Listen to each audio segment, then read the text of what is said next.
Finish in paper but not existent flood control. O, anong dapat gawin doon, di ba? Crime yun eh. Ikakabit-kabit niya sa mga Duterte. Wala na po yan. Di na po yan. Wala na kayong mapapaniwalang tao maniwala kay sa akin. Good morning. Isang purpose din sa investigasyon para matrace kung sino ang pili. Ayan po talaga, no? Ma'am Shuni, sa mga naiinip po, hindi ko naman sinabing naiinip si Shuni. Hindi ko nga pala alam kung lalaki, babae. Diyan po papunta yan sa mga contractor, no? Si Marcoleta. Matagal lang po, marami po kasi. Hindi ko naman sinabing matagal. Ibig sabihin, dalawa pa lang nga, ang dami na nangyari. Di ba? May lookout order na. May mga tinatanggalan na ng lisensya. May mga kinukumpis ka ng mga luxury cars. Yan po yung epekto ng matinong investigasyon. Kahit parang mabagal, meron namang kada investigasyon may nangyayari. Dapat hindi na company binablock, dapat yung mismong tao na. Correct. Di ba? Tama yun. Sa Ilocos News, kasalanan lahat ng Duterte. Ang baha sa buong bansa, baby crocodile. Daw si Kitty kasi na may billboard sa Manila. Talaga. Ilocos News, kasalanan ng Duterte. Durog din sila sa Congress kay Toby Chanco. Correct. Boss Buds yung head. Yan. Hindi kaya si Senator Marcoleta nagpakuha ng masasakyan ng Diskaya? Di ba sinabi niya noon? Yun, kung wala ka ng pambayad, kukuhanin niya yung kung ano makukuha sa iyo. Hindi naman po. Nagkusa po yung mga ano. Pero dun po papunta yan eh. Dapat kasi singilin niya mga yan. Mali yung sinasabi ni Dizon. Ghost Project, i-rebid. Ano yun? Patawa. Singilin muna natin. Hindi kaya, yan. Ayaw ipatawag si Saldico. Yan yung sinasabi nung una pa lang eh. Tapos ayaw. Kamote mo to, long time no look. Bakit nga hanggang ngayon hindi pa mabulgar ang pumirma sa payment release? Ang dali naman dapat makita. Kung ayaw pong hulihin, si Salome Salvi ay Comstar, Boss Buds, may kilala ang mga bumabarbecue sa kanya.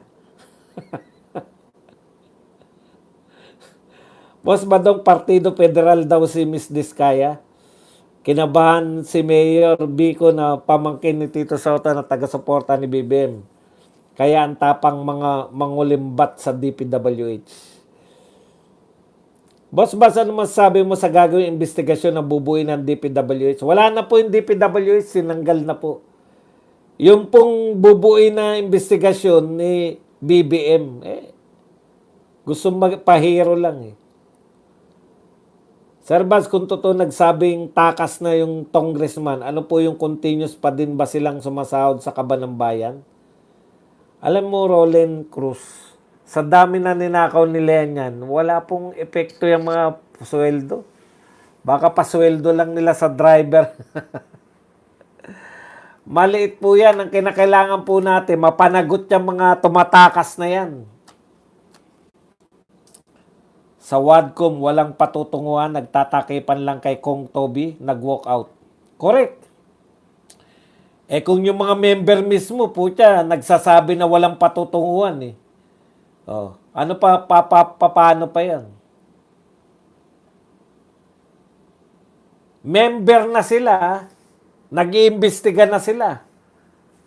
Wala pa silang tiwala dun sa ginagawa ng mga member nila. Sir Baz, kung totoo nagsitakas na yung congressman, ano po yung continuous?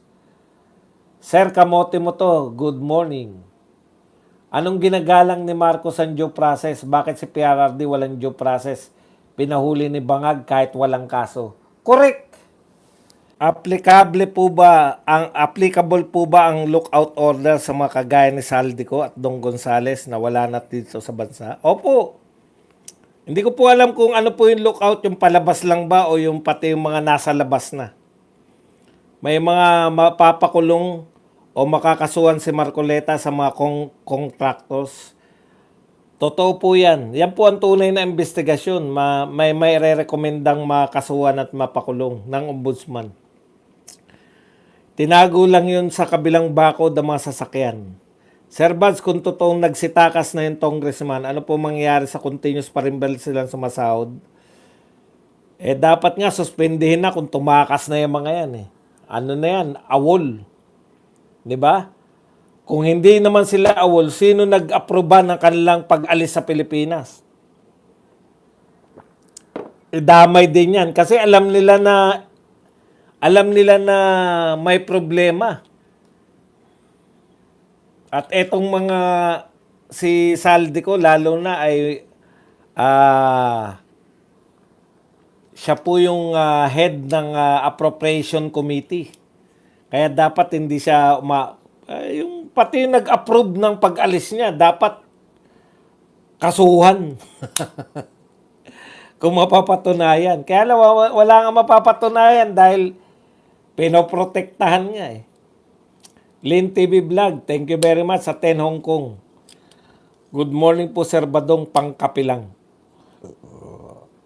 Boss Bads, posible kaya na magtestigo si Tiangco sa Senate Blue Ribbon at i-play ang USB na sinasabi niya? Actually, sinabi niya kung ano yung laman ng USB.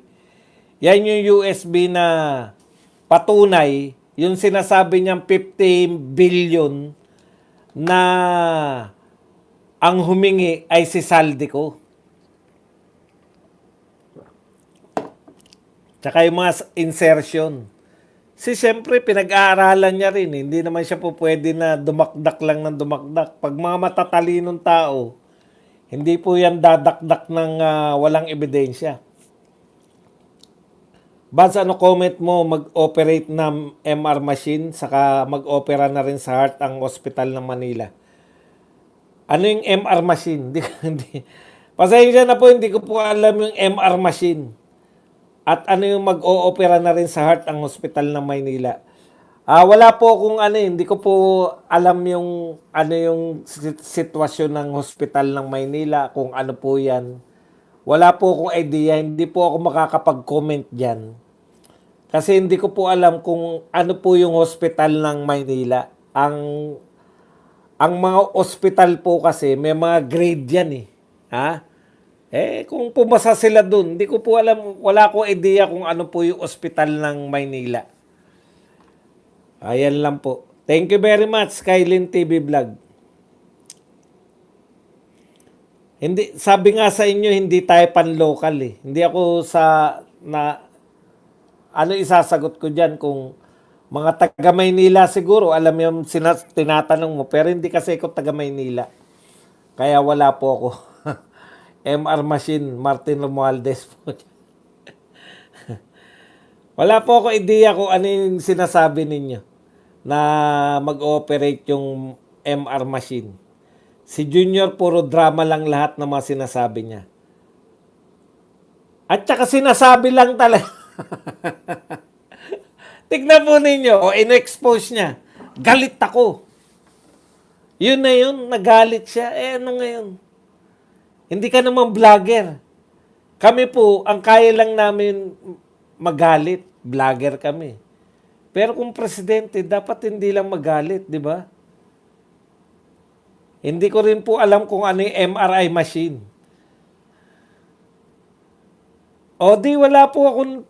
Wala nga po akong alam kung ano po ibig sabihin, anong nangyayari sa ospital na Maynila.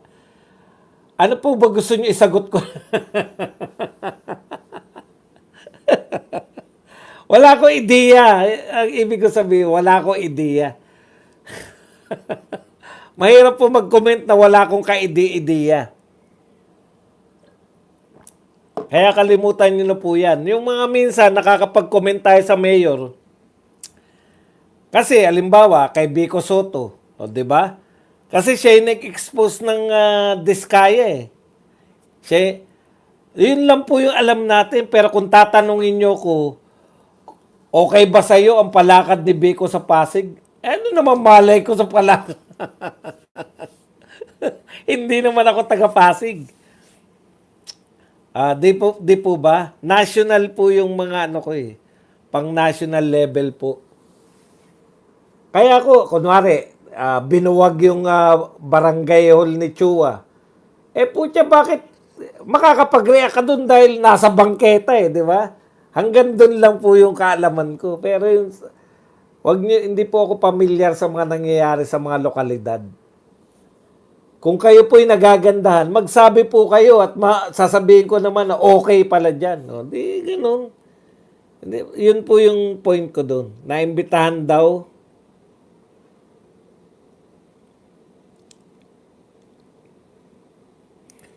MR Machine, Martin Romualdez.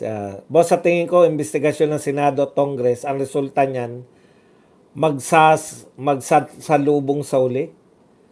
Hindi po magsasalubong yan dahil ang patunguhin po ng investigasyon sa HOR, kasalanan ng Duterte. Maniwala kayo sa akin. Diyan po ang ultimate punta niyan. Kasalanan ng Duterte. Kung hindi man yan ang maging ultimate direction yan, dahil sa binabanata na natin ngayon pa lang, na yan yung magiging direction. Di ba? Nakakahiya naman.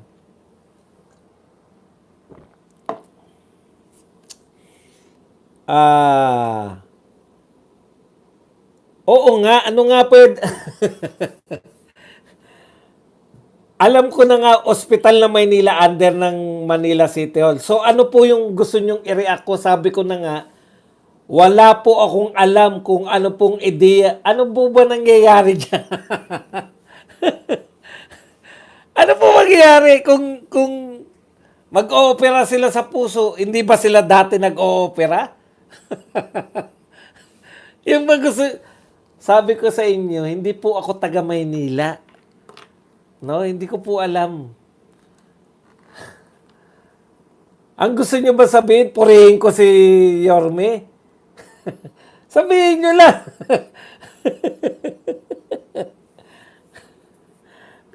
Pinatatagal niyo pa eh.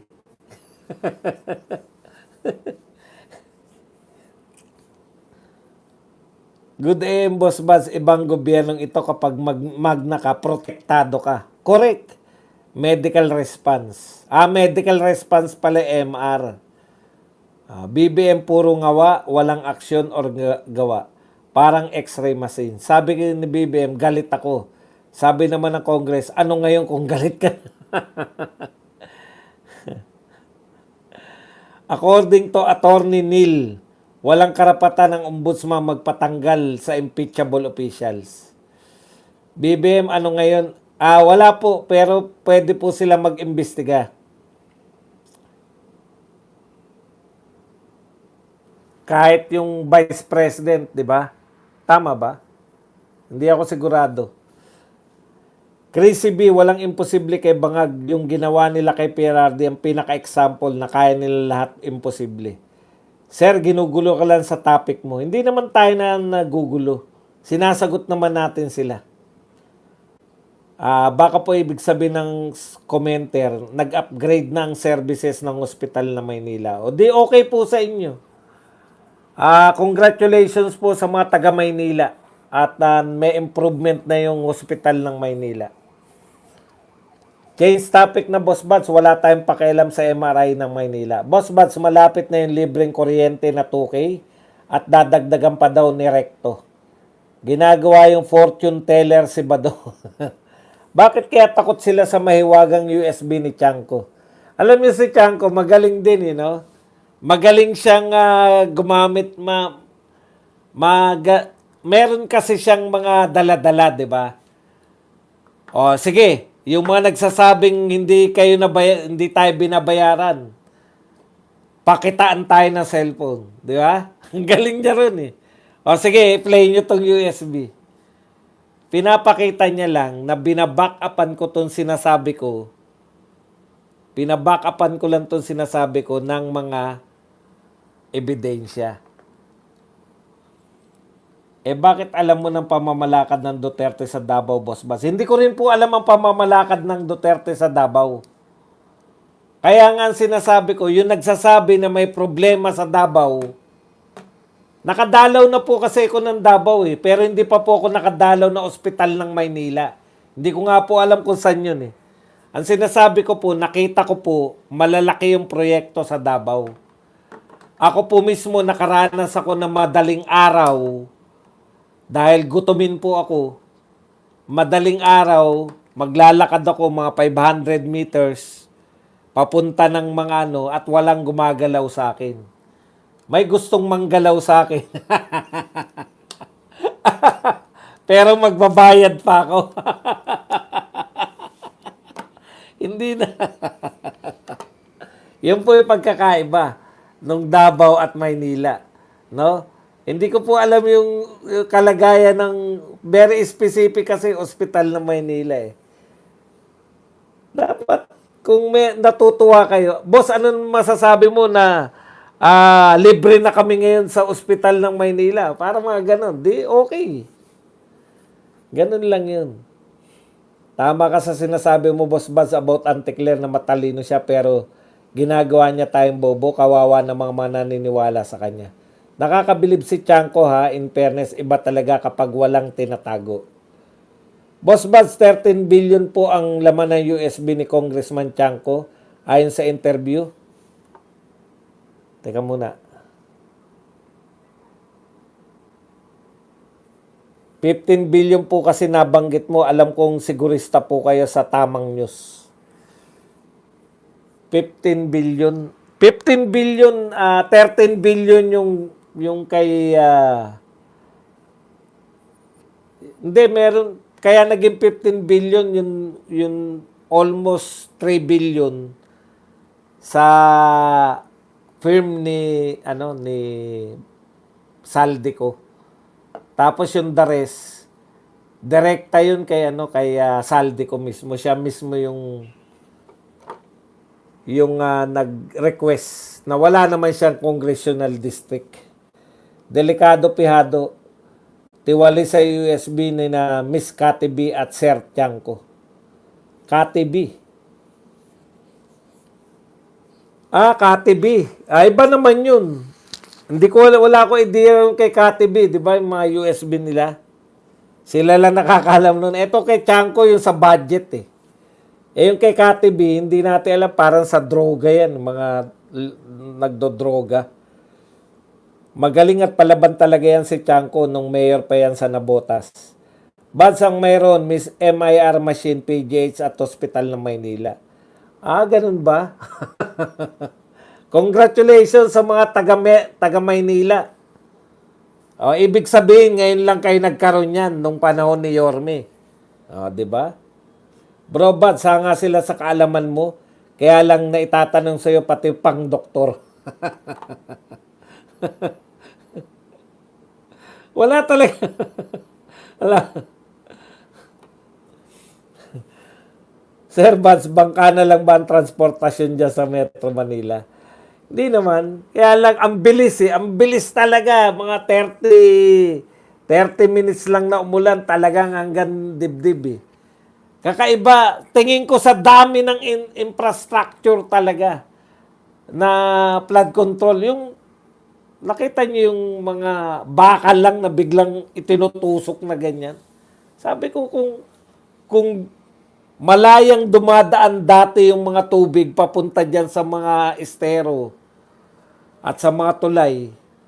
Tapos hinarangan mo. Dahil, tignan nyo ha, eto, ewan ko lang ha, kung nakikita nyo tong sinasabi ko. Hinarangan mo yung mga maliliit na sapa o mga ilog, hiharangan mo. Ano pa ba yung maliliit sa ilog, sapa, di ba? Halimbawa, yung sapa o estero, hinarangan mo para hindi umapaw. Yung mga papunta naman dyan sa estero na tubig, mai-stuck. Sa tingin ko yun, kaya bumaba tayo eh. Puta, na-stuck naman dito dahil may harang dyan. Doon sila papunta. Saan ngayon pupunta yung nung wala pang mga harang na mga bakal o semento dyan. Malaya lang yan. Pag umulan, pupunta lang sila sa mga sapa, sa mga kanal, sa mga ilog. Pero dahil hinarangan, saan na dadaan niya? Okay. Yun po yung problema doon ng walang pag-aaral. Di ba?